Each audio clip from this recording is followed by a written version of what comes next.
Welcome to the Butts and Seas podcast, episode number 87. We are cranking through these, it feels like. Yes, this is the last one we are doing in bulk before the wedding, but this is going to be coming out once we're back and a little more settled. It was a matter of like, all right, do we want to try to cram this in, or do we want to just get it beforehand? We just want to enjoy our honeymoon and worry about podcast after we relax a little bit. Exactly. This is coming out after we're back from our honeymoon, before we go get ready for our friend's wedding. Just because our wedding's over doesn't mean the fun stops. Yes. We are pretty much booked and busy through September. Yeah. October we can chill. Yes, we are recording this the day after SummerSlam. Emily fell asleep, and I went, don't even worry about it. Yeah, I was expecting to come into this a lot more like emotional about the tribal match. I didn't watch it, and then you told me not to watch it, so that's where I'm at. Recording this on August 6th. The next time we are recording an episode of Nitro is September 30th. But buddy, that's 2 weeks from the day this is coming out. So it doesn't feel like any time has passed for you. Yeah. We're going to be rusty. We're going to be very confused about what was happening. We might have to re-listen to this episode before we go and watch the next episode of Nitro. Just to remind ourselves what happened. But today we're talking about the March 6th, 2000 WWE Monday Nitro. So this one took place in University of North Carolina, Chapel Hill. This is one of 4 Nitros left until they reboot. Which feels so far and so close. Yeah. Because you keep teasing reboot Nitro, and I know it's going to be a thing. But also, is it going to be a thing? Because your information sources are flawed. We've established this. So is it going to be a thing? Or is it just like, it's reboot Nitro? It's a thing. Although, admittedly, they don't do anything new with the set. So is it a thing? Yes. We're going to find out. I had some backstage notes before we get into the show, because they dive right the fuck in.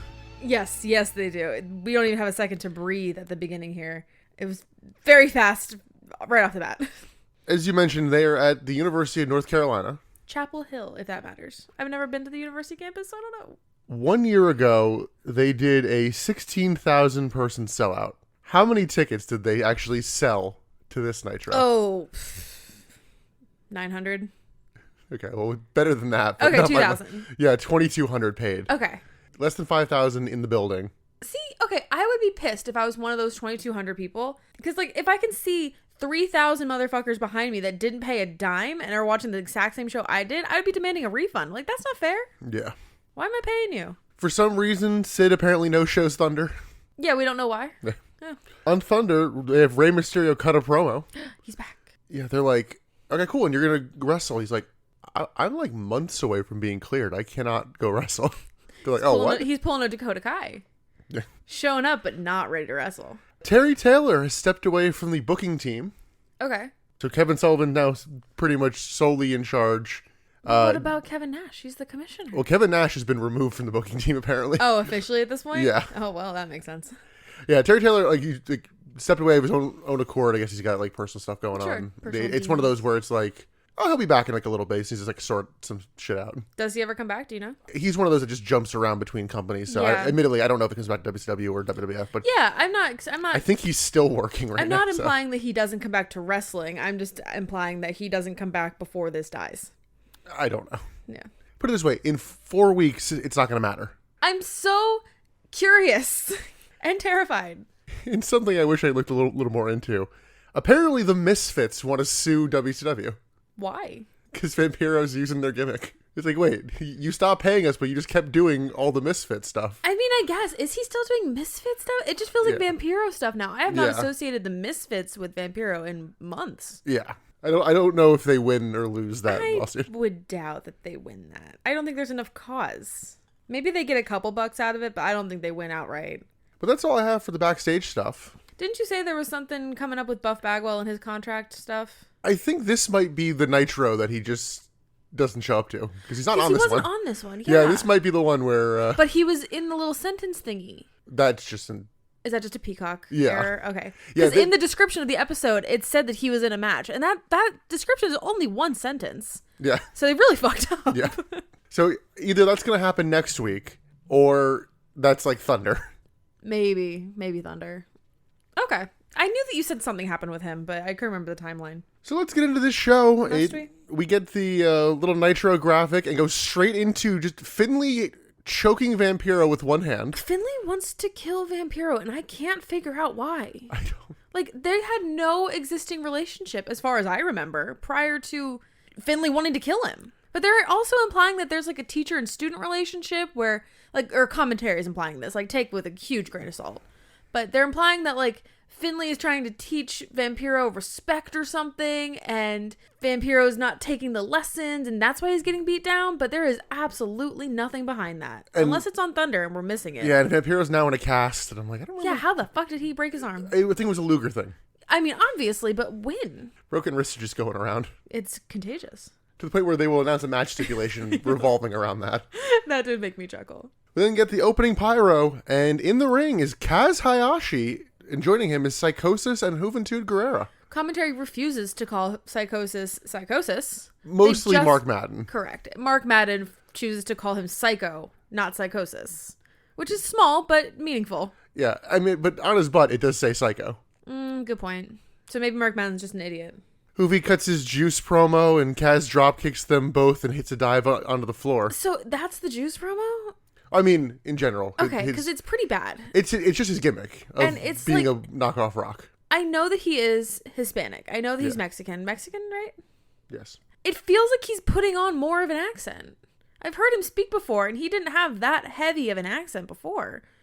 I mean, maybe this is just, ingrained racism or something, but, like, I couldn't really understand him. Well, we forgot to mention that on a recent episode of Thunder, they dubbed over La Parka's promo again. Oh, my God, yeah. That was pretty terrible. That was horrifically offensive. Yeah. Well, speaking of particularly offensive, Kaz Hayashi is apparently part of a group called the Young Dragons, and I'm like, I am willing to bet all the money in my account that is only Asian men in that group. Come on. We get a spin kick from Kaz, and Huey tries to distract him. Facebuster to Kaz, and Psychosis goes up top and hits a missile drop kick, and then we get Finley and Vampiro suddenly appearing, brawling through the ring. But not interfering with the match. No, like, Psychosis is just like holding, is just like spooning Kaz Hayashi. Like, they just come through like a bad men will go tornado away. and don't. Yes, actually, it's like they just don't interfere with anything, and they just go to the side, the ringside, and they just brawl ringside. Hoovy might get a little involved, but not much. He's not in the match. Incredibly passively. It made no sense. It was just like, fuck this match. Who cares about this match? Watch this feud. Top rope, Frankensteiner only gets a 2, and then a wheelbarrow German suplex from Kaz. Then we get the artist formerly known as Prince IK and Paisley coming out the ringside. Because he's now here. Sure, why not?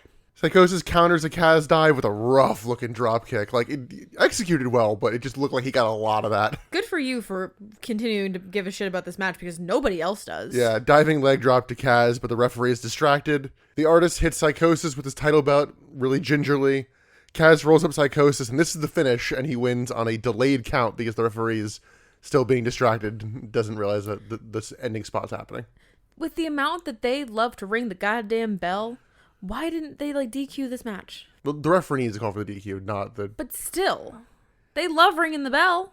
Give him an excuse to ring the bell. Psychosis and Hoovy attack the artist and beat him down before he gets thrown to the floor.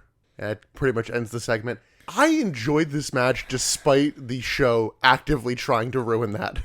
I had a really hard time enjoying it because of that. This could have been a great match. Yeah. And the show refused to allow this to be a great match. It ended up just being a mess and hard to watch. And for it being an opening bout, that doesn't settle right. That's not setting you up for success here. Well, they're going for, oh man, it's going to be wild. We don't know what's going to happen. Yeah, I understand that's what they're going for. And the problem is, I believe you. You don't know what's going to happen. Yeah, no one does. And that's the problem. We then get Tony Schiavone and Mark Madden checking in. Our main event tonight is Jeff Jarrett and Heavy D. Heavy D. Why? Versus Sid and Vampiro. Heavy D. Which is Don Harris, in case you were... Heavy D. Apparently it's Heavy D and Big Ron. They really just like calling people Big Blank. Like Big Ron, Big Vito, Big T. There's a lot of big going around. Mr. Biggs. We're also going to get a rematch of Ric Flair versus Kurt Hennig. Maybe just because I'm a child. But the phrase strap-on gets used a lot in this episode. And not ever like that, but they're like, oh, the match for Uncensored, they're going to strap on this and strap on that. I'm like... You are a child. It's the Yapapi strap match. What else are you going to say? But it's always strap on. That's the thing. It's not just strap. Maybe Mark Madden's also a child. Well, yes.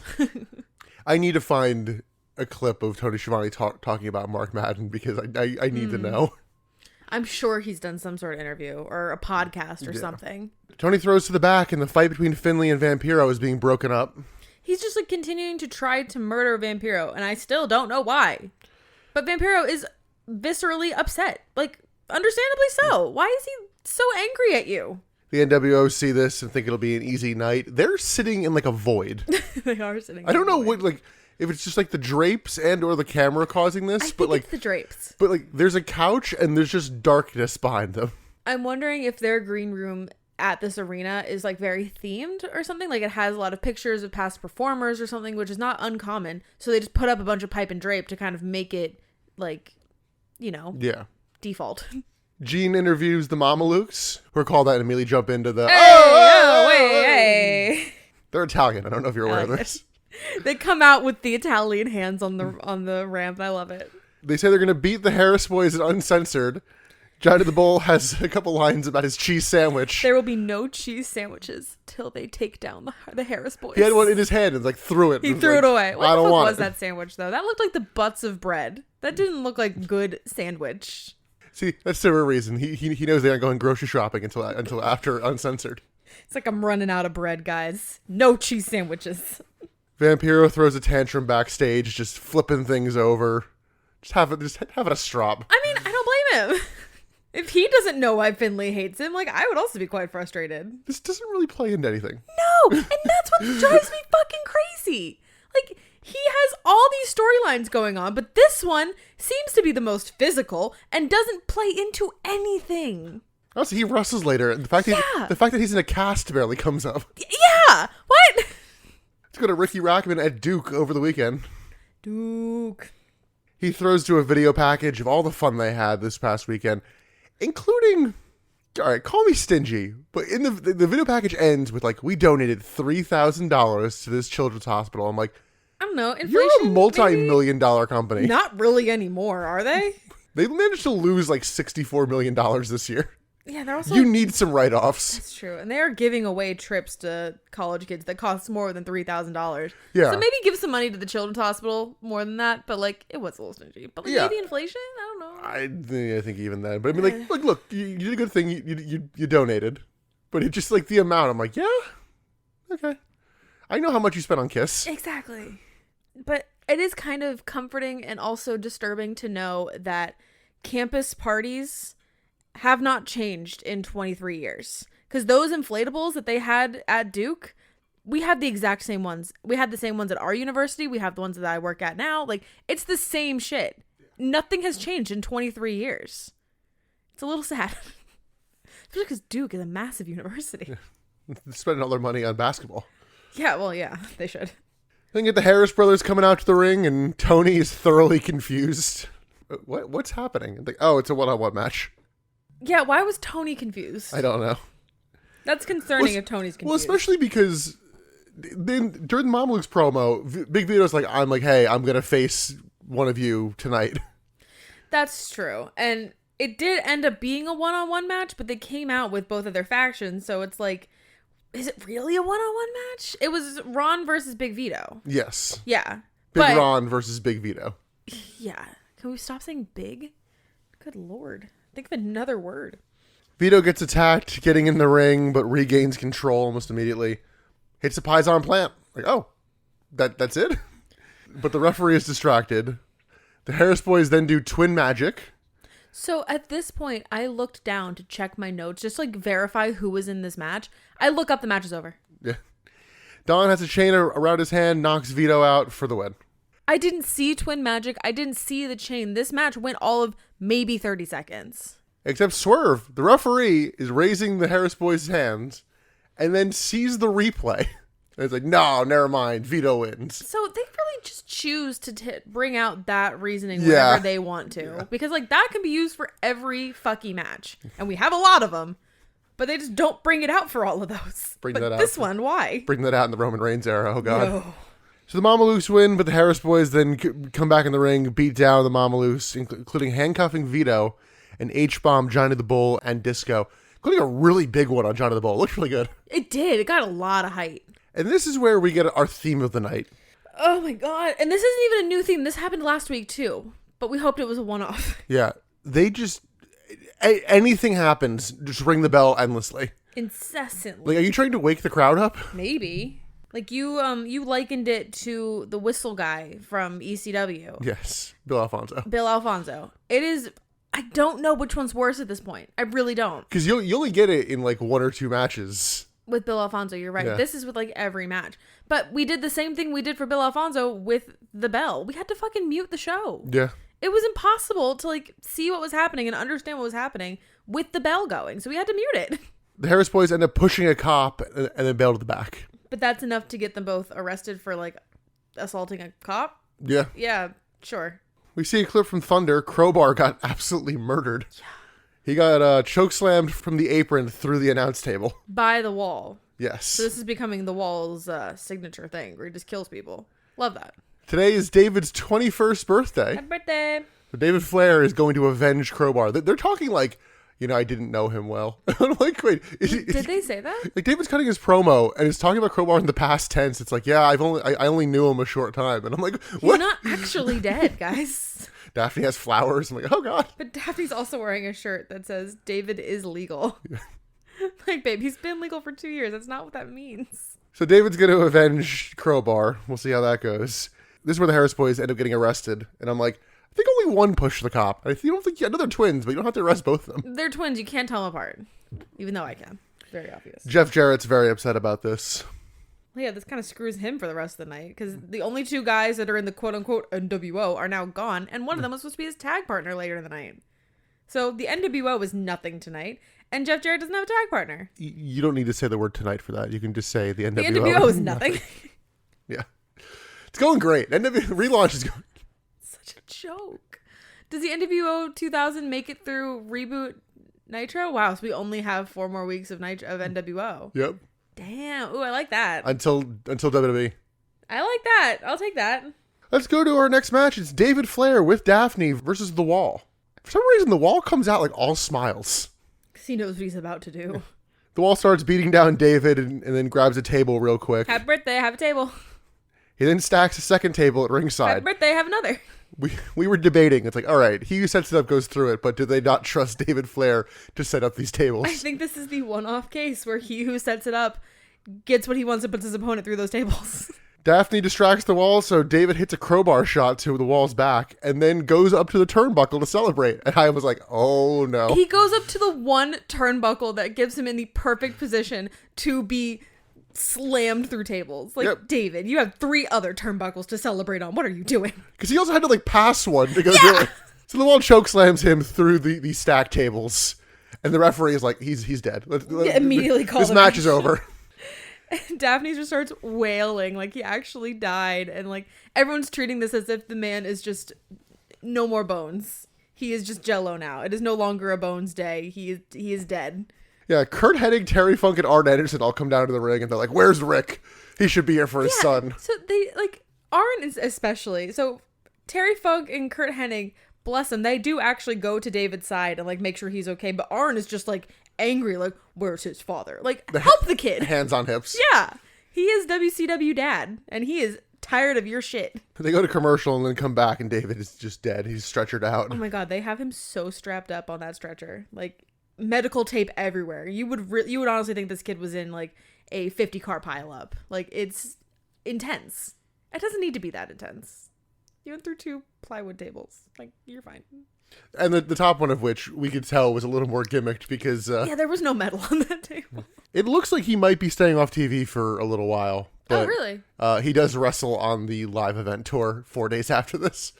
Oh, okay. I was thinking they gave him some time off to like go on a birthday trip or something. 4 days is not much. Never mind. Nope, he wrestles Norman Smiley in Birmingham. Cool. Somewhere backstage, Bam Bam Bigelow finds the Wall and he's like... He's pissed. Yeah, he's like, no, you don't do that. You don't try to like break people's necks. I told you to try to get over, but not like this. And then the Wall Oh, God. Nick broke. He pushes Bam Bam. And there's a table at the bottom of this, like, stairwell. Because, like, Bam Bam's on, like, the second or third step. He's not all that high up. Yeah, and the wall is, like, walking down the stairs. Yeah, the wall pushes him. And clearly Bam Bam's meant to go through the table. But he just sinks like a stone and just, like... Slides off the side. Yeah, just, like, slides off the side. And I think it's because he's a bigger guy. It just looked so sad. It was really pathetic. You broke. I've not heard you laugh like that in a very long time. Like straight out of Paul Blart Mall Blart. Oh my, that gets me giggles every time. Oh, we then get 3 count coming out to the ring, and we get like almost their fullish intro. I would say the opposite. They can't figure out their fucking entrance. Well, we never get their actual walk down to the ring and the placing of the mats. We never hear the full song. Like, this is full-ish to me. I think it was more full than they were ready for because... I mean, yeah. Like, the song hits and they're like, do we dance? What do we do? No, none of them even step-touched. There was no semblance of dancing. Oh, buddy. Let's go. So, they're out for this match, which is Evan Courageous versus The Dog. Remember last week how Finley said that he needs to bring the dogs out? It's just one dog. It's the dog. I will say... It's a sad middle-aged man that won't keep his fucking tongue in his mouth and is wearing a collar. I was unaware of this as a thing. Really? Yeah. You made me believe that you knew. I looked up the match listing for Thunder and I was like, oh, it's Al Green. I had no idea this was the fucking gimmick. Oh, no. All right, so Al Green is playing the dog. Emily, do you want to guess how old he is? I want to say like 57. Actually, he's 23. Bullshit. No, he's 45. He's only 45? Yeah. Oh, he's seen some years. This man's seen some shit. Former partner of Kevin Nash and the Master Blasters in 1990. This is bad. This is just bad. So his whole thing is acting like a dog. Not like in a fun way. Is there a fun way? I don't know. No, because it's all just kinky. Like, acting like a dog is a kink. It's not fun. Do you want to try to have a little fun and ask? Who's that Pokemon? All right, so the dog costume, which that makes it sound even weirder. It sounds so bad. Is a red, yellow, and black, like full pants and tank top camouflage suit. We found out later he's wearing red contacts too. Oh my god, it's horrifying. Yeah. It's absolutely horrific. Emily, what's your pick for who's that Pokemon? You called me out like immediately. It's Magmar. As soon as we did this, Nick looked at me. He's like, "Did you pick Magmar?" I was like, "I guess you'll find out." Yeah, I went with a newer one because it's also an unsettling looking Pokemon. I went with Turtonator. Turtonator. I don't know this one. I didn't think you did, but I don't want either of them on my team or on my screen. I don't like them. I'm gonna look up Turtonator. How do you spell that? Turtena. Just do your best. Yeah, that was close. Turtonator. Oh, what the fuck? Yeah. Yeah, he is something. That's something. We had to find some sort of shining light in this match. If the shining light is Pokemon, that's what we gotta do. The dog hits some real weak offense. I think a triple team action from 3 count, which prompts Finley and Knobs to help, and we're like, is this no DQ? I can't tell. Well, it must be because the dog's favorite version of offense is just gnawing on Evan's ear. We then get Pity City from Finley to Evan Courageous. 3 count just vanish for parts of this match. Yeah, could you blame him? The dog starts biting Evan Courageous. I'm like, this is a mess. This match needs bonking. It really does. It needs the fun of a bonk. I did not get the fun of a bonk. 3 count return for a second and then get chased off. And we get diving power slam, gets the pin for the dog. And then Finley and Knobs put a bag over his head again to put the leash To, like, back. subdue him? To put the leash, I don't know. Yeah. The bag is supposedly to subdue the dog so that he will calm down enough to stop fighting. I thought it was so they could get the leash on. No, because if you look at it while the match is going, like when they're coming out to the ring, he's calm until they take the bag off, and then he gets rabid. And then when the match finishes, they put the bag back on, and he calms down again. Like when you put... I think part of the problem is even his calm form is not that calm. Well, no. But it's like when you have a bird cage and you want the bird to go to sleep, you just put a blanket over the cage. So, like, it's nighttime. Go sleep. This is basically a proto-Festus gimmick. Festus? We don't have the time. I hated that. Yeah, I that don't was a like really the dog. Bad time. I very much did not enjoy that. I would like that man to keep his tongue in his mouth. Let's go to Mean Gene. He's here with Team Package, which I feel like... I don't like that name either. Yeah. I feel like that just like minimizes Ric Flair, and he's doing most of the talking here. Yeah, but he is talking on behalf of Lex Luger, so it is kind of Team Package. Lex says that Sting isn't here, and he's going to break Sting's arm again, and Sting's not here, so, yeah. Sting must be scared of me. Sting's a coward. Ric Flair isn't worried about his son and says that Curt Hennig is a stepping stone on the way to Hogan. Yeah, he basically just says, like, yeah, David's 21 now. He's a big kid. He can take care of himself. Which, like, I agree, but also, like, your kid just got obliterated. Can you, like, go check on him? We then get the Nitro girls, and, You're making me sad. Yeah. It's not good. Like, is the ring not properly, like, monitored? Maybe not. Because, like, it's not like the dancing is bad. It's just the style of dancing is bad, and they're almost trying too hard now to be good, and, like, the camera's not helping them because they're not, like, showing them off at all. They don't get like a proper moment of being the Nitro girls. It's just sad. Just stop it. Just take them off air. Just let it be done. Let it die. Backstage, Sid tries to motivate Vampiro. It's like, I need you tonight. Okay. Oh yeah, he really hypes him up. Like, I will give Sid props for that because he really was kind of talking Vampiro off of a ledge. And was just like, no, you need to be in the zone tonight. I can't let you leave this arena. You have to be there with me tonight. We have to take them down. And Vampiro was like, yeah, I'll be there. All right. Good man. Good man, Sid. We then get Jeff Jarrett coming out to the stage with the ladies. Hey, ladies. I said, no, No, get in the fuck back. you, Get in the back. It's so confusing because it's like women are meant to be seen, not heard. Like that's the Except no, that's the misogynistic now they can't site. even be seen. Yeah, like that's the whole misogynistic thing. Like you can't hear, women can't speak. They are just eye candy. But not even for Jeff Jarrett. You're only my eye candy. Get back to my dressing room. You're only for me. Ew. Again, stop making these girls walk all the way to the fucking arena just to be embarrassed and sent back. No. I'd be so mad if I was one of them. I'd be like, absolutely not. I look great and the world's going to see it. Fuck you. Is Jeff Jarrett Knuff? He is not Knuff. Jeff Jarrett's job is just guitar. Yeah. And he guitars so well. So Jarrett calls the cops that arrested the Harris boys an inbred. I think he just called all cops inbreds. All the ones from Chapel Hill. Yes. All Chapel Hill cops inbred. He puts himself over and says he doesn't have to wrestle a handicap match. And at Uncensored, he's going to become the champion. And reveals his partner for the night. He needs someone who will stand eye to eye with Sid. It's the Wall. Yay. Which, I've been saying this for weeks. What are we doing with the Wall? Great question. Now he's just a murderer. I don't think anybody knows what the fuck's going on with the Wall. Push him or don't. Like, this actually feels like he's getting pushed, but I feel like next week it's going to be like, nope, now you're... just kidding. Yeah. Yeah. He's going to lose to Norman Smiley in like 3 minutes next week for some reason. Probably. I think they'll push him until the next pay-per-view, and then he's going to just fall off the face of the earth. Or at least fall into, like, the low card. Yeah. We'll see. I know that there's a match with him and Hulk Hogan coming up soon. Oh, no. Oh, of all... I know. I don't want to see that. That's not going to be a fun match. There's going to be no wrestling in that match. Speaking of things I don't want to see, Lane and Idol are talking to rats on the phone, and then they find the Demon's casket. Cool. Curt Hennig is headed to the ring, as is Ric Flair. And let's go to their match. It's Curt Hennig versus Ric Flair. Same thing as last week. Yeah. Same shit, different day. Literally. Flair grabs a mic and says that 2 things are going to happen tonight. We will never know what those 2 things are. Yeah, no. Because he doesn't say what those 2 things are. He just heals in the crowd, and even then it barely works. No, the crowd doesn't care. Which is weird because they're in North Carolina. Isn't like he's supposed to be King North Carolina? Yeah, but he's a heel, so he's trying to get them to actually boo him. But they're not even cheering him. They cheer him a little bit later. Not yeah. much. Well, again, there's only 5,000 people there as opposed to 16,000. Sure, we should get something. Match starts. Pretty similar stuff to last week. Get some chops in the corner and the back body drop. Lots of chopping. Eye poke from Flair and then another. Kirk gets thrown to the floor and they brawl around ringside. Flair pokes Hennig in the eyes again and then rolls him back in. Hennig suplexes Ric Flair from the apron.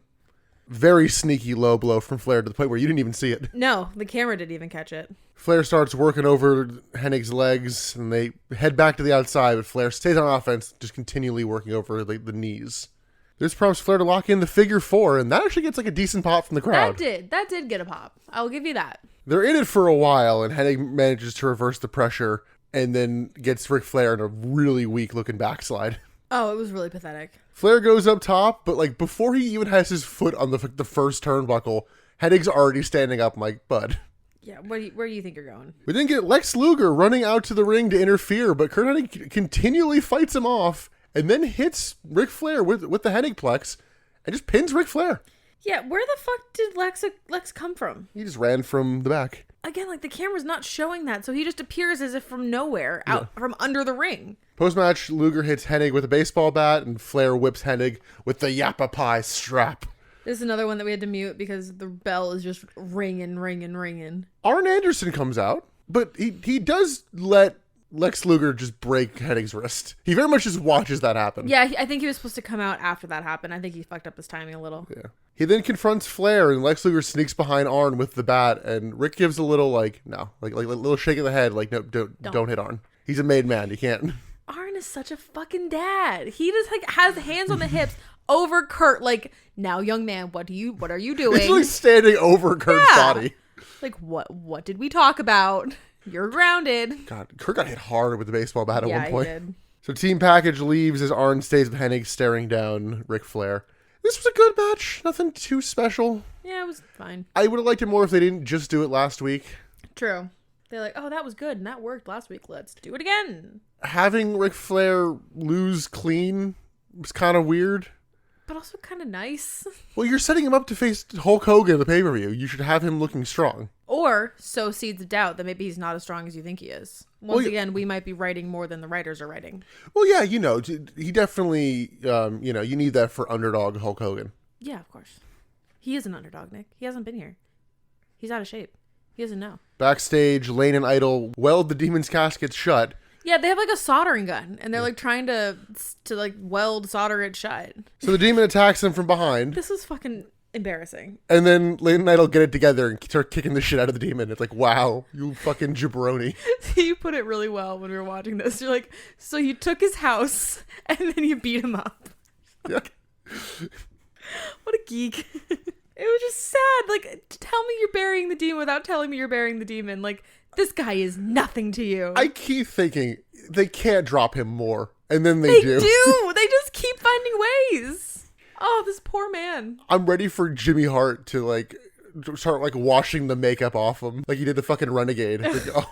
Yeah, that's one of the biggest burials I think I've ever seen of... in the mid-90s, WCW had a character called the Renegade who was a knockoff Ultimate Warrior. Yeah. They gave him the Ultimate Warrior push for a little bit, and they stopped. He started losing a bunch of matches, and Jimmy Hart turns on him and is washing the face paint off him after he gets beat down. And it's like, you could have been the next Hulk Hogan, but instead you're just plain old Rick. Oh, no. And then, we barely saw him again after that. It was no. You just buried him on the way out. That's horrible. You were saying something about geeks earlier. Ricky Rackin's back. Oh, good. He's still partying at Duke. Wonder what he's doing now. I don't think I care. I bet he has a Joe Rogan-esque podcast. Oh, buddy. I'm gonna text you this photo. This is him in 2023. He's trying real hard. Oh, no. Oh, the mohawk. Yeah, it's a choice. The mohawk, the hand tattoo. Man's seen some shit. He looks like he is desperately trying to hang on to his youth. He really co-hosted a reunion show for Rock of Love. That sounds exactly right. He was last seen on Daisy of Love, a Rock of Love spinoff. That sounds exactly right. Yeah, so they're going to be at Brown or something on Saturday. Yeah. I just read a sentence on the Ricky Rackman Wikipedia. They're lauding him in Wikipedia as the host of Nitro from 1999 and 2000 on. He's the host of Nitro? Yeah, someone edited that Wikipedia page. Come on, man. Backstage, Kurt Hennig gets his wrist checked out. Oh, yeah. And they're like, yeah, it's broken. And he basically has the thing of, yeah, you fucking think? No kidding. Yeah, he's like, well, you're really good at your job, aren't you? I can see the bone, man. Also, once again, he's on the fucking gurney. And it's like, why? I have broken my arms 3 times. I have never been on a gurney. Never once. I've been in an ambulance 1 time, and it was to put an incredibly drunk girl in the back of it and then leave. Every day I break my legs. Every night I break my arms. Let's go to our next match. This is Lane with Idol versus Norman Smiley. Norman Smiley. Idol joins commentary, and why? He's bad. Yeah. Holy shit. Get off. Admittedly, I think they also gave him the worst mic they had. Good. But he's not saying anything of note anyway, so it doesn't really matter what mic he has. He just sounds tired. He sounds like he didn't know he was going on commentary. Norman Smiley comes out wearing a UNC basketball jersey, which is number 23, but it says Smiley as opposed to Jordan. Oh, how cute. Lane distracts Norman with dancing and then slaps him across the face, and then dives onto Norman at ringside in the spot that had him land rough the other week. Yeah.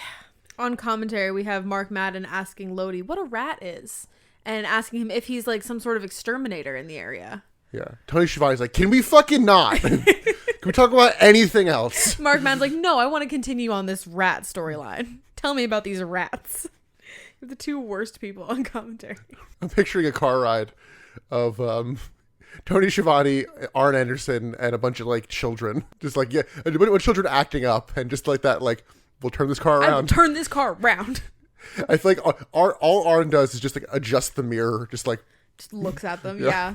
He's the I'm not mad, I'm disappointed kind of father. Yeah. Idol just wants rats, and it's like, shut up. Smiley slam as Tony just hates his life on commentary. We get a big wiggle, and Lane just kicks Norman directly in the penis. And the ref is watching it happen. Like, he was bent down looking at that foot. Like, anything? Oh no, that's cool. Got it. Even your logic of like, oh, if it happens out of the ring, it's fine. Like, no, this was the referee was staring at his foot. We get a kind of a cool spot of Lane running up the ropes to hit a dive and almost lands right on his fucking head, but yeah, just kind of misses a splash. And we get a giant swing to Lane as Miss Hancock comes out and just stands up on the announce table. She's here to do her job of legs. Every time she does legs, she seems less and less into it. Yeah, she just she just well, she didn't have any music this week. No, she was just standing. She wasn't even like gyrating at all. We get some spanking to Lenny Lane. Idol gets distracted, so Lane gets pushed into him, knocking him off the apron. Norman locks in the Norman Conquest and wins. Woo! Lane and Idol start beating down Norman, and the bell starts ringing immediately to like mute it. Mute. Then we get the Demon making the save. I guess. Like, the second the coast is clear, like, cut away. No one cares. Yeah, exactly. We don't know. So they made some sort of comment because the Demon was kind of pairing up with Norman to take down Lenny and Lane. Or, whatever. Lenny and Lodi. Who cares? And so the commentary made some sort of note of like, oh, well, Norman dressed up like the Demon a couple weeks ago. Maybe they're in cahoots. Or maybe the Demon's like not a fan of that. We will never know. Because there was a moment where the Demon looked at Norman, and that could have been the moment of like handshake or fuck you. And we'll never know because they cut away. Yeah. Yeah, because who cares about the Demon? Yes, correct. But that could have been something. Yeah. We have to cut to Mean Gene interviewing Sid. Sure. And you know what Sid does? Shouts and whispers. Yep. And then cackles. Classic shout whisper. We then see Tank Abbott arriving to the building in a bad mood. He is aggressive. He asks where the locker room is, and then we just cut to the ring back from commercial, and he's there. But he starts it off with, hey, asshole, where's the locker room? Like, unnecessary. Like, you don't know this man. Tank Abbott's in the ring cutting a promo, and they're like, yeah, I tapped out because they were going to take me off TV. What? What does that even mean? So he's not leaving the ring. He's like, all right, fine. Like, do your matches ever. I'm not leaving the ring. Yes. Which kind of would have been funny just to have him sitting in the corner having a match. I mean, didn't CM Punk do that at some point? Somebody in WWE did this, and it actually worked. I'm thinking it was like a shitty little heel, like just stood in the corner for like a match or two. Maybe it was Raven that did it. I don't know. Tank's promo skills here. Awful. Yeah, we're not good. Horrific. The man can't talk. He's not leaving the ring. No. I'm not leaving. Would never. How Remember dare that. you even consider Remember that.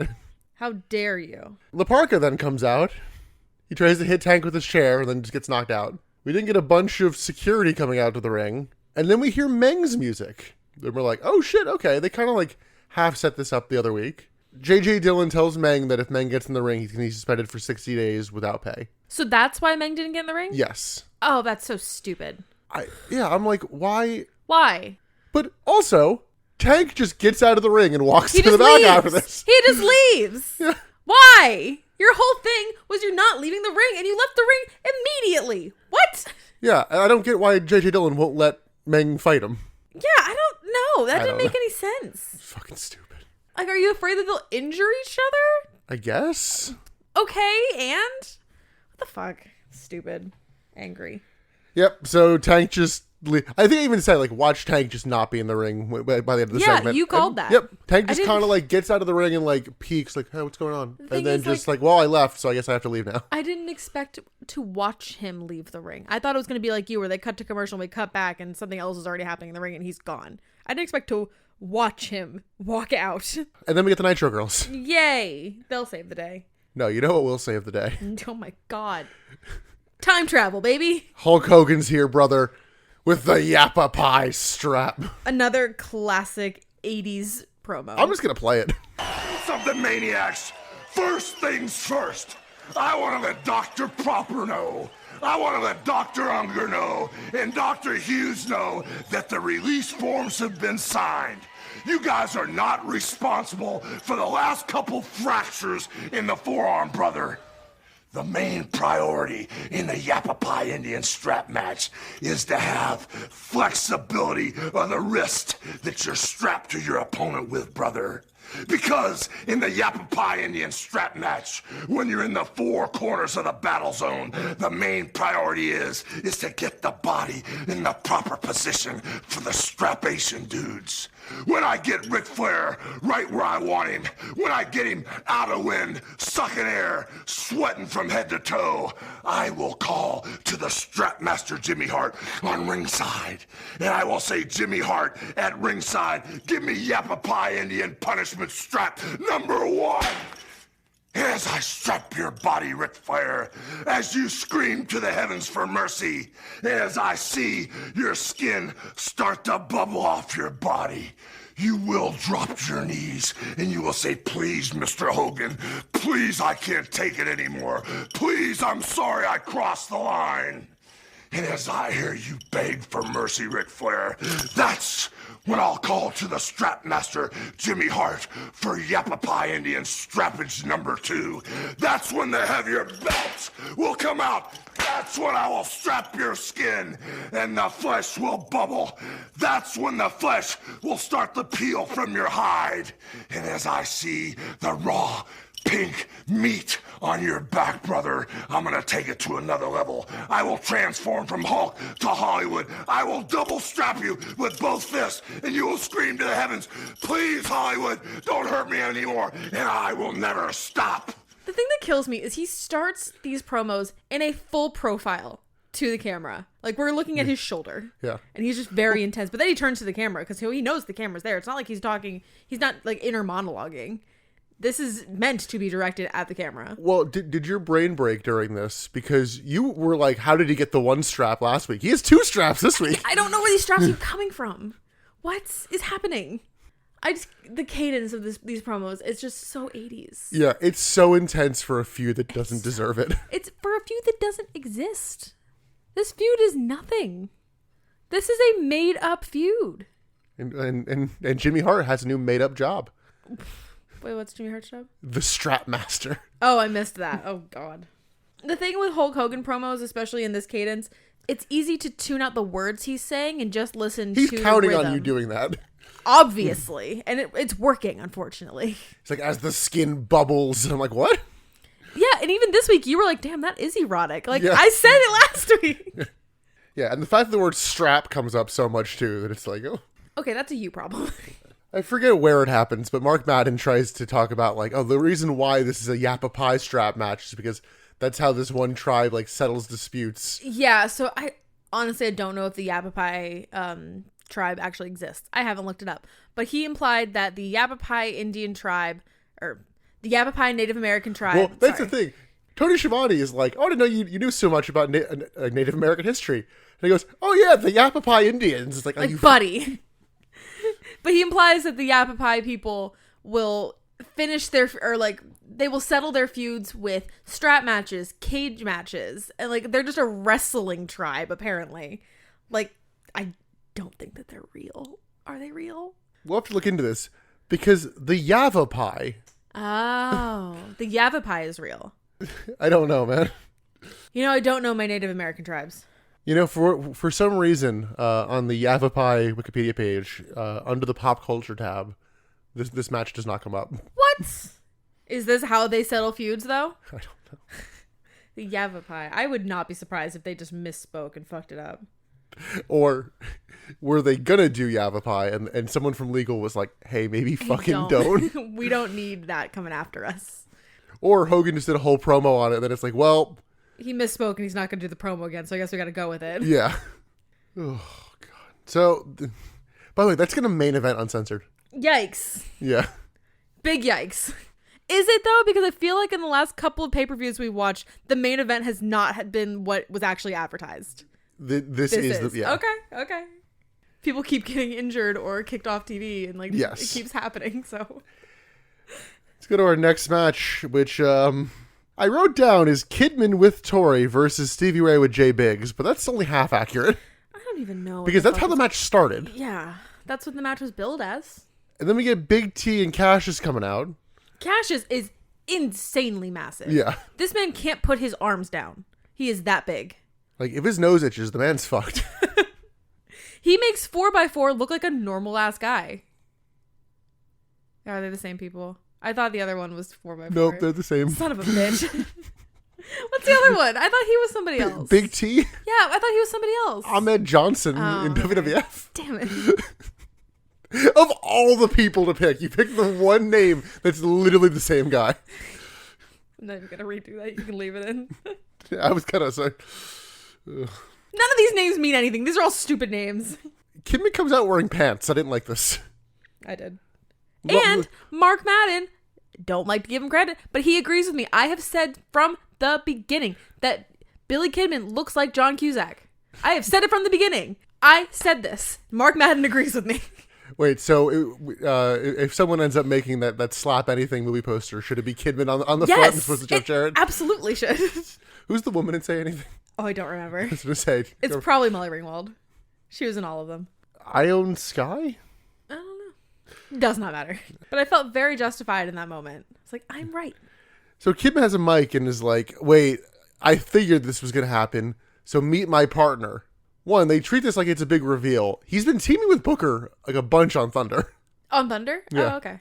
Because I knew they had a match against each other last week. Yes, because they teamed up on Thunder and had some difficulties. Okay. And they teamed up again on Thunder the last Thunder. So like, what? So this turns just into a Harlem Heat versus Booker match. Yeah. Billy Kidman just kind of excuses himself. If it wasn't for the Thunder matches, I'd like weirdly think Billy Kidman wasn't cleared. Because he really does. this is the third week in a row where he just hasn't done anything. No, I don't know what's going on with him. Oh, he breaks my heart here a little bit. Yeah, because so Booker comes out to make the save, and even commentators like, I guess this is a tag team match now. No one knows what's going on. Yeah, Booker cleans house, does all his moves. Then we get a bookend to Big T, and Billy Kidman goes up to the top rope, and we're like, oh, this could be it. It could be the shooting star. Could be. But no, he just hits a diving elbow. Like, what? A weak diving elbow, too. Yeah. Like, he kind of took the wind out of this. Like, oh. It was pretty sad. So Kidman goes for the pin, and Cassius pulls the referee out of the ring, which I felt like something like that was going to happen because in the background of the shot, Stevie Ray is just fucking standing there like an idiot, watching his partner get pinned. Yeah. I'm like, okay, either Stevie Ray's an idiot, which is possible. Well, yeah, they're not the most cohesive team as it is. So the referee is distracted with Cassius. I miss what happens to Booker here, but Kidman gets hit with a slapjack and Big T gets the pin. And then they beat down Booker to more bell ringing. Mute it. So I'm guessing this is going to be on the pay-per-view. This is like a formal kind of match because this was... I'm tired of it. Yeah. I don't care about anybody in Harlem Heat. The only person that I care about, you just exiled. So, like... Oh, you got during their entrance because you heard the Harlem Heat music and you're like... Yeah, I heard Harlem You were like, Heat same music, thing and as I was last like, week. I'm oh, like, no, babe. we're doing Booker versus Kidman again. You're like, nope, that's the Harlem Heat music. Damn it. Let's go backstage. Jeff Jarrett tries to hype up the wall in that random void they have. Dustin Rhodes in a little too much leathers here. Yeah, you didn't like the leather. I thought he was going for like a 7 thing again, but I think he was just going for Dark cowboy. edgy. Yeah, Like, really looking like Discount Undertaker here. definitely. Ricky Rackman interviews 3 count over the weekend. This was lame. I didn't even register it. We then get Dustin Rhodes coming out to the ring with some barbed wire. Has a mic, says that Terry Funk keeps coming, and calls Funk an old fart and an idiot. I mean, it works for their feud. Yeah. He's not wrong. He calls the crowd ungrateful, and he says that he hates all the smarks and internet fans. Ooh, got him. They make him sick. He also is a bad talker. Yeah, he did the thing where he's like, all you smarks and internet fans, I just... Like, you know... Finish your thought, my guy. Yeah, like doing the bite the lip, shaking the head. It's like, no, you need to finish a sentence here. That doesn't work.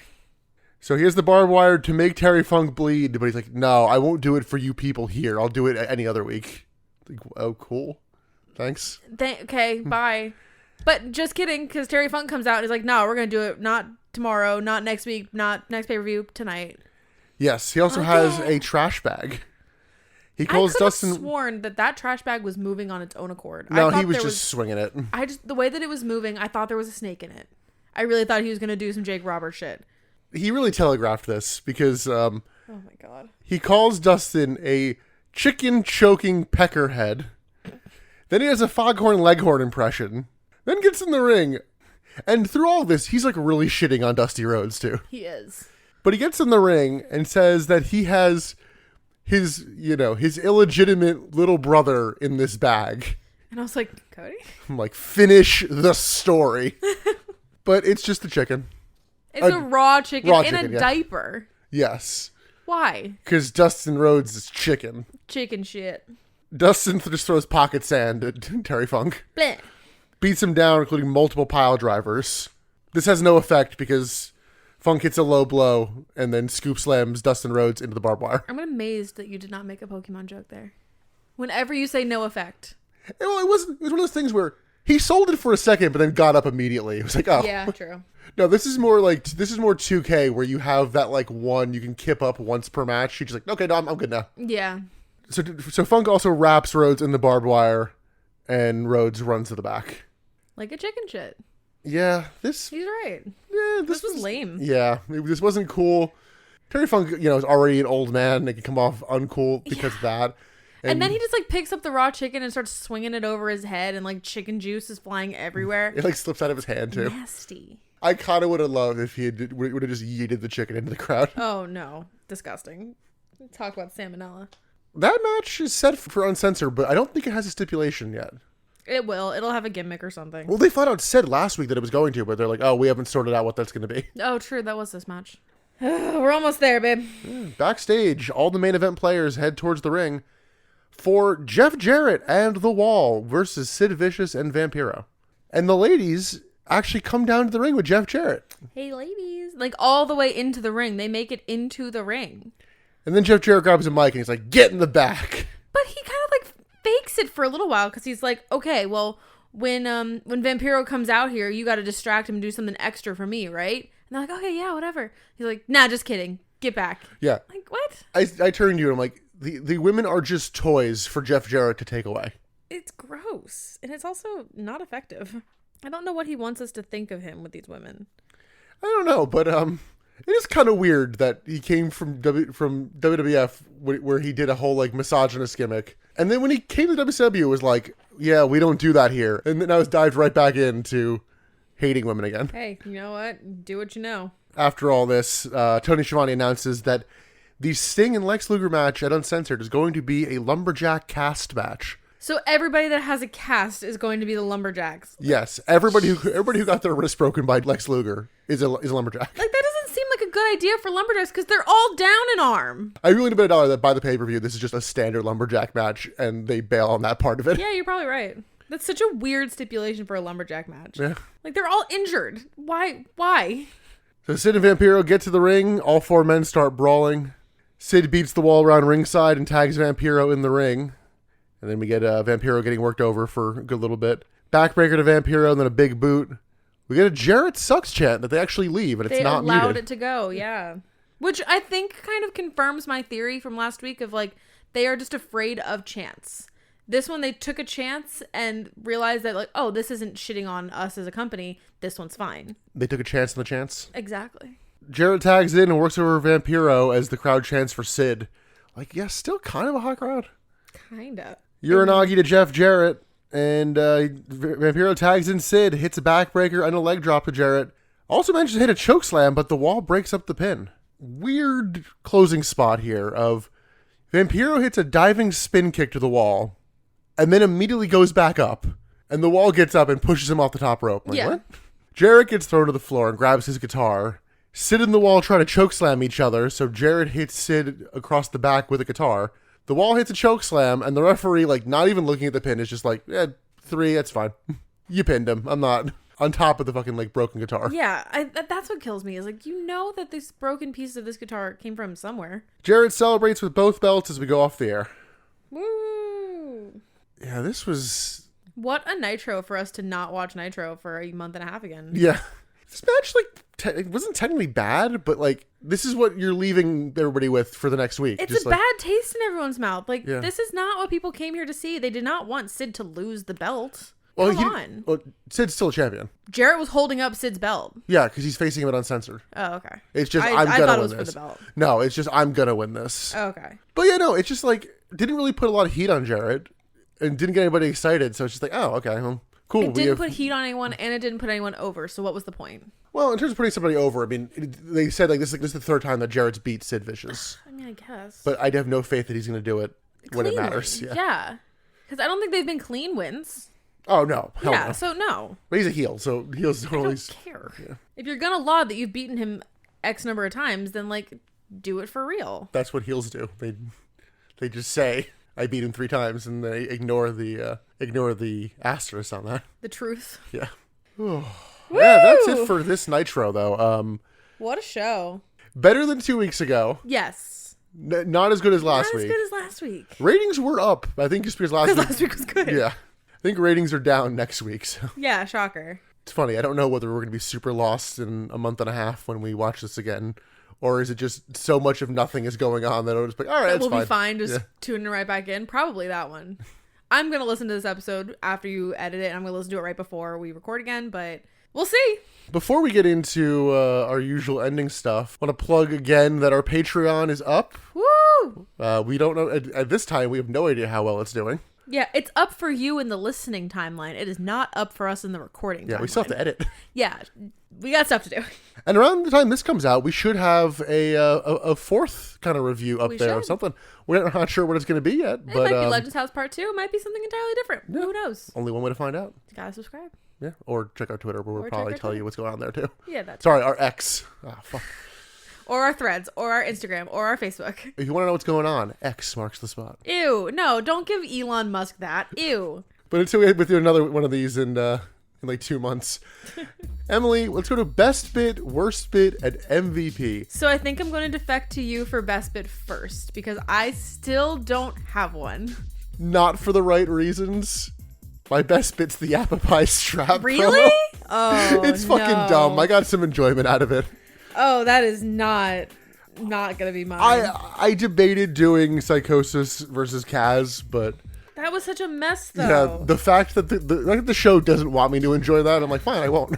I did like the segment of Sid hyping up Vampiro, so I guess that can be my best bit. I don't know. This was slim fucking pickings. How about, okay, my best bit will be Dad Arn, father of WCW Arn Anderson. Emily, what's your worst bit? The dog. Yeah, I think I got to agree with you. That whole match. It was just disturbing and bad and made me upset. Yeah, it's that or it's Tank Abbott, but I think it's the dog because The dog was more egregious. yeah, the dog. And Emily, who is your MVP? Okay, you're not going to agree with me. I gave it to Vampiro because he's got a lot going on in this show, and he had a lot going on last week too. And he's like the most on TV person in the company right now, so I guess I got to give it to him just for being a workhorse. Yeah, I don't really feel good about anybody I'd pick. Yeah, that's kind of what I was hitting at. You know what? It's gonna be a weird outlier. Like, get mine to the wall. What? Look, he effectively killed David Flair. He's being rehabbed, and I buy him as a big deal. And I he's don't like it. holding his own enough. He may have just taken David Flair off TV, and that's enough for me. I disagree. Because if David Flair's off TV, that means Crowbar's off TV. Oh, but we won't know for a little while. Next up, though, is not the next Nitro. It is ECW Living Dangerously 2000. ECW.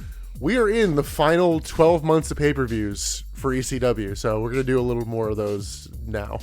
What that means for quality VCW, we will find out. Yeah, it's definitely a weirder case because the company dies because they get canceled mostly because of Paul Heyman, not necessarily the show quality, to my Right. knowledge. Right. It's money. Yeah. All their talent just evaporates because they don't get paid. To my knowledge, it's not as much of a case like WCW where the quality just really goes off the rails. Yeah, we'll see. Yeah. But until then, you can follow us on social media on X, Threads, Instagram, @ButtsThePod, and Facebook, the Butts in the Seats Podcast. Also listen to all of our back catalog on Spotify, Apple Podcasts, Google Podcasts, Samsung Podcasts, iHeartRadio, and Deezer. And like I said, if you haven't already, if you want to subscribe to our Patreon, it's there for you. Yeah. Go take a look. Go see what we got going on over there. $5 a month. We're going to be putting out content over there all the time. All the time. Every second. Every day. Every day I wake up and there's new content. Assuming I haven't seen it since the last time there was new content. Definitely a couple times a month over there. Yes, and once we're out of wedding mode, we can definitely... Oh my god, we're going to have so much free time. Yes. October 1st is going to hit and we're going to be so relaxed. But until then, any other closing thoughts, Emily? I'm excited to not sit down and record 3 times a week again. Until we see you at ECW. ECW. I'm Nick. I'm Emily. And thanks for listening to the Butts and Seats podcast. Bye.